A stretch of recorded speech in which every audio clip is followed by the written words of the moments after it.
Okay, this is group one for their advanced portfolio presentation. Right, this is basically, it's called Possessed, and it's a dystopian film. But we like. It starts with Miles, our protagonist, who is a lazy BMXer and is riding along Brighton Beach. As he's riding, there becomes like a massive storm, and lightning hits him off his bike. He runs away and tries to find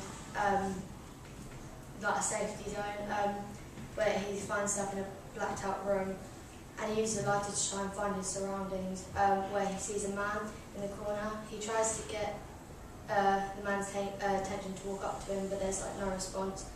But the man looks up and he's got like blacked out pupils and just looks like dead, and he like screams in his face, and suddenly he gets saved by our helper Jasmine from his near-death experience, and they run to safety.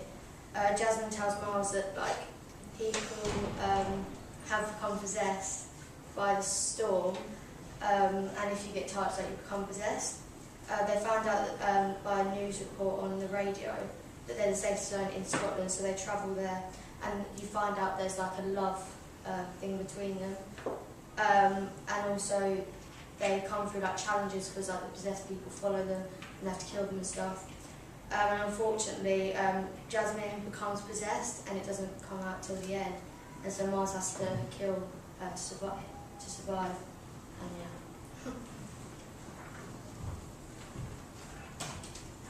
Basically, the 3-act treatment, we've like done it like Solomon does it, and then it starts off with like the boy riding his BMX and just like introducing him, and then obviously this equilibrium happens, and then it'd be hitting the whole way through to them getting to Wales where there's a quarantine zone and they can survive, and then we've done that through the trailer, bits of that hinting towards all of them throughout the trailer.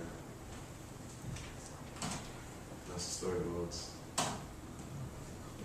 Basically, our male character is going to be like a stereotypical teenage boy, and he's going to like ride BMX and stuff, so like obviously that's the plot of what.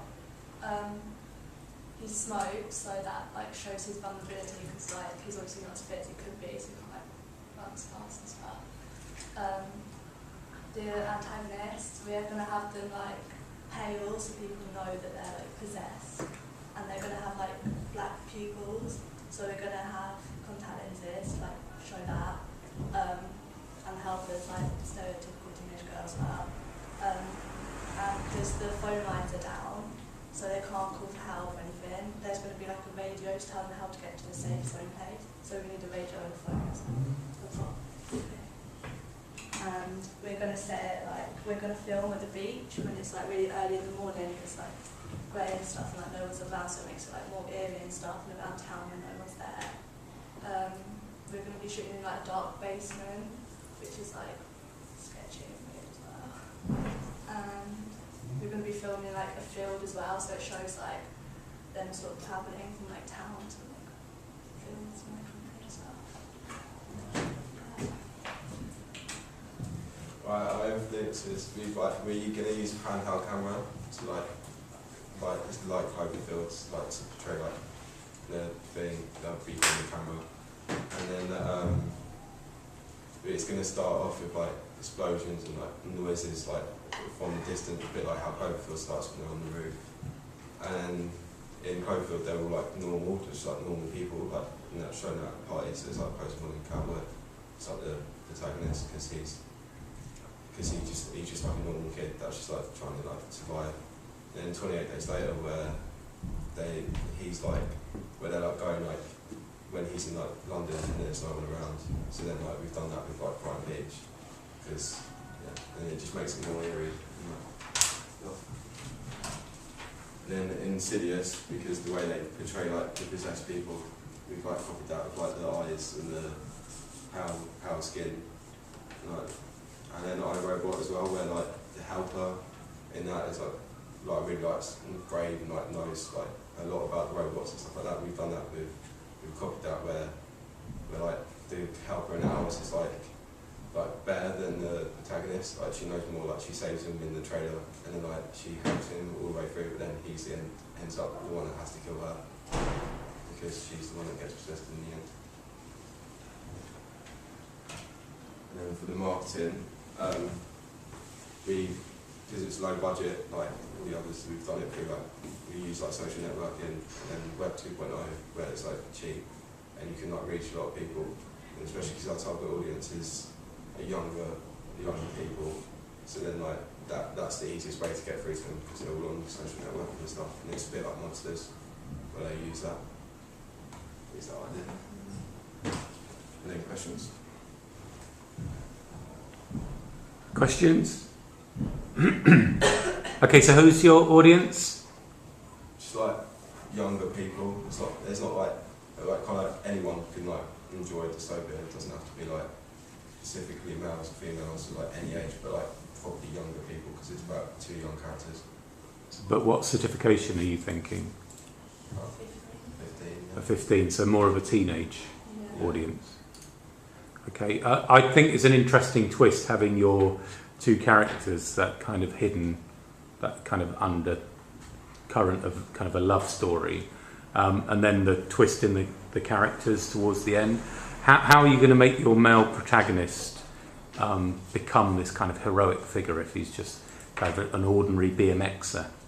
He doesn't really. They're just literally just trying to survive. Like they don't. They just. It would be shown through film. But like they'd be like trying to they'd be killing people just like with like not like expertly like you'd see in like action films, just like with like guns and like shooting them in the head and stuff. They'd literally just be like running away, like throwing things at them, like hitting them and stuff like that. So do you think that's more sort of realistic and would appeal to teenagers more than a sort of full-blooded kind of action? Yeah, because teenagers like that, but it is more realistic. Like it's like it can happen to them. So probably they can relate to it more. Yeah. Is that what you're saying? Yeah. Okay. And the female character, why does she have to die? I'm feeling sorry for her already. I think She becomes possessed, so he can only like survive unless he kills her. Because if you like touch each other, then you become possessed as well. So he has to kill her. So are you making a statement through that, or you just think that makes it kind of more interesting in the action and in the storyline? Makes it look more realistic, say, know what you say. Yeah. Yeah, would you say that's a valid point? Are you going to have like a cure sort of thing, or is it just going to be like,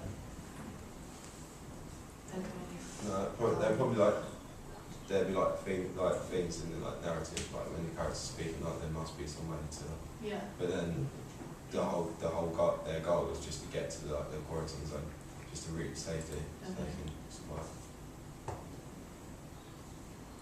Were you going to say something, Karina? What not?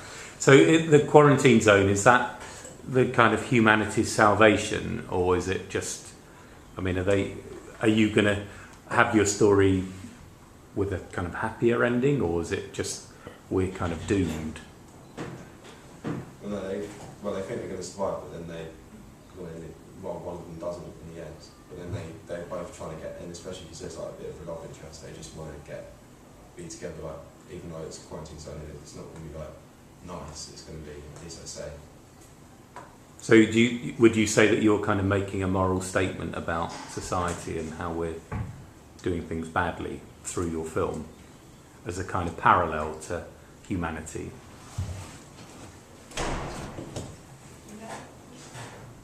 Do you want me to rephrase that? Yeah. Yeah. So do you think that your film is kind of saying that humanity is kind of doomed? Because you seem to have a relatively sort of unhappy ending. Or do you think there is some kind of hope? What are you trying to say in your film overall? But it's kind of like the human race is like vulnerable to like stuff like this, like because there's like if there's no cure, then humans can't survive. So then it is showing vulnerability.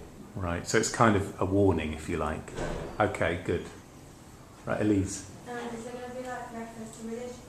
Because there's actually some like deal with ghosts and like afterlife and stuff like that. So is there going to be like some sort of thing like that?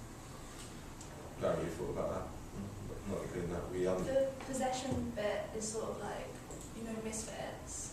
Like, you know, there's like a weird storm and then it just like randomly happens and they get super like that. So, Like based on. can I just interject? Can I just say, because following on from that, is there a kind of reason for this dystopia, this kind of possession, or are you just kind of saying that overall humanity is flawed in some way and it's how we deal with it? Or are you trying to, as Elise is suggesting, are you trying to say, you know, we've done something wrong,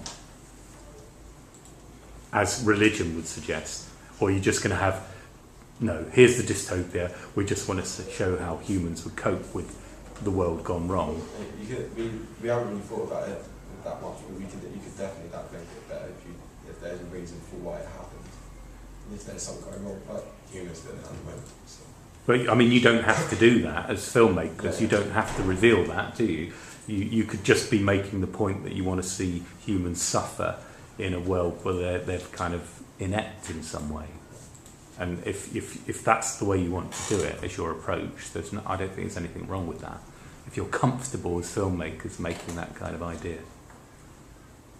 So you don't really want, following on from Elise, and you don't really want to make a major point about why there is a dystopia. You just want to deal with how humans would cope with it. Yeah, but nobody at the time would think about why it happened. You'd just be thinking about survival. Okay, good. So, All right. Any other questions? Jane? I was just wondering, because you said the safe zone was in Scotland and you said it was in Wales. Where is it? It's in Scotland. Because it's like all being accessed and south, we've got to go. I was just wondering, so no, Oh. because you both said different things. yeah. So we hadn't thought. That was just a mistake, was it? Yeah. All right, so there just is one place, and quite remote, that they have to get to. Is that the idea? Well, there's a radio signal that says there's somewhere. Okay. So it means that there is a bit of a struggle to get there. Yeah. So if you picked a place that's quite remote, like Wales and Scotland, I guess what you're trying to say is it's a journey to get there, isn't it? Yeah. It's kind of like, and is your film essentially going to be about that? Really, it's Moving going on. to be about them to get into a place where they can, but in that way they have to like come up against both like different sets. All right. Okay. Any other questions? Okay. Thank you. Route one.